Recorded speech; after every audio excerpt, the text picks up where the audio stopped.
Hello and good morning. I'd like first to thank the organizers, and especially University of Nicosia, for the kind invitation to the Ministry of Digital Governance and the General Secretariat for Information Systems. I'm not very much used to speaking without a podium, but I'm very much used to speak closer to students, so I prefer this way. And given this opportunity, this is the second time I address the Decentralized conference. I'm very happy for it.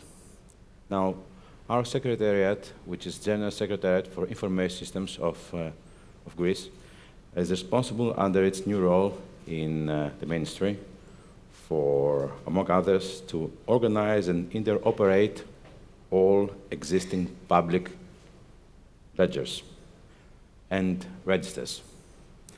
That means that our main goal is to lead the digital transformation of the public sector to tackle bureaucracy, and of course, using distributed ledger technology and blockchain technology as a philosophy perfectly fits within our new scope and goals.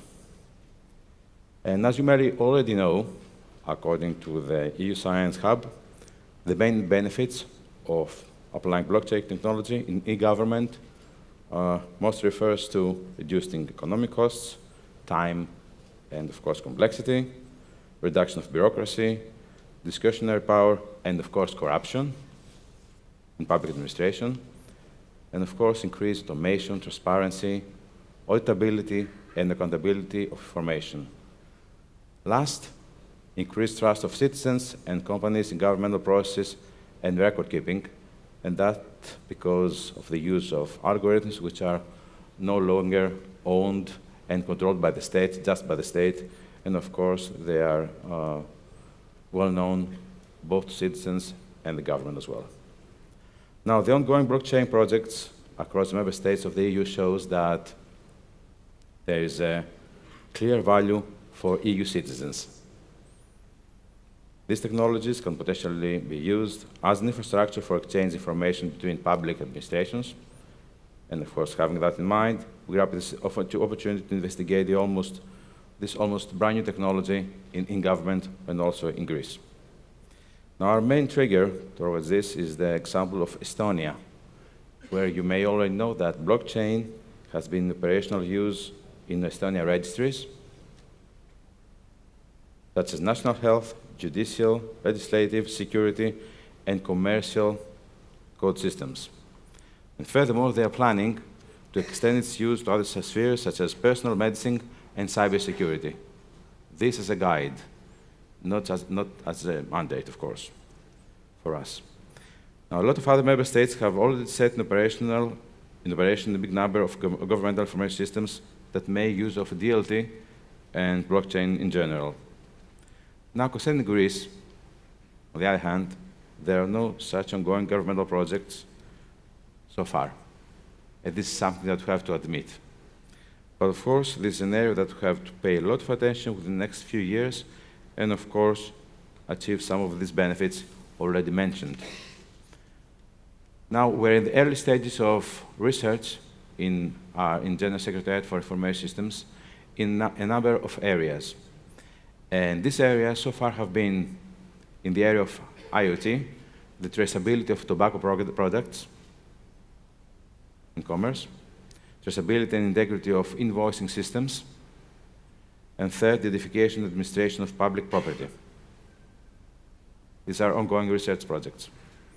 We have also participated in the Blockchain Europe Roundtable that took place on October 30, 2018, which involved EU policymakers, member states, academics, and industry leaders, aiming at reaching an EU-wide consensus for the support of an effective management of blockchain applications.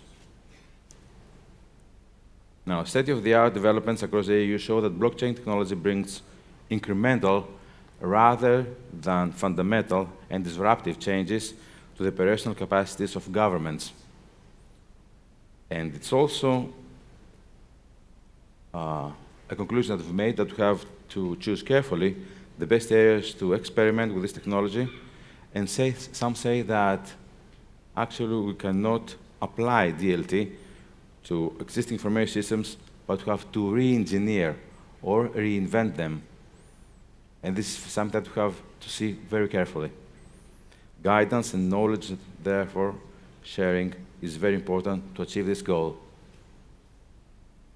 Now, our application areas will be the following: record keeping, involving healthcare, which is medical records, title record, involving registry of property, ownership, involving digital ID and identity management, voting, intellectual property. Second, smart contracts, which involves digital rights and notarization. Securities, involving invoicing, debt collection, such as in Sweden. And of course, digital currency, which involves e-wallet and e-commerce. Now, there's also a vast need to create, I think you understand it, this is very well known, need to create the necessary legislation, which so far needs to be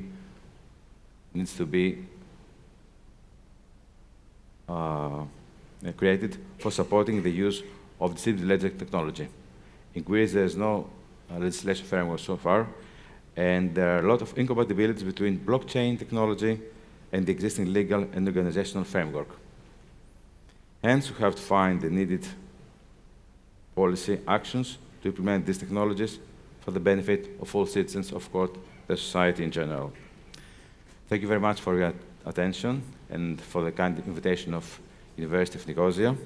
I wish you the best of success, and I dare say that your attendance so far is an evidence that this will be a great success as in the previous years.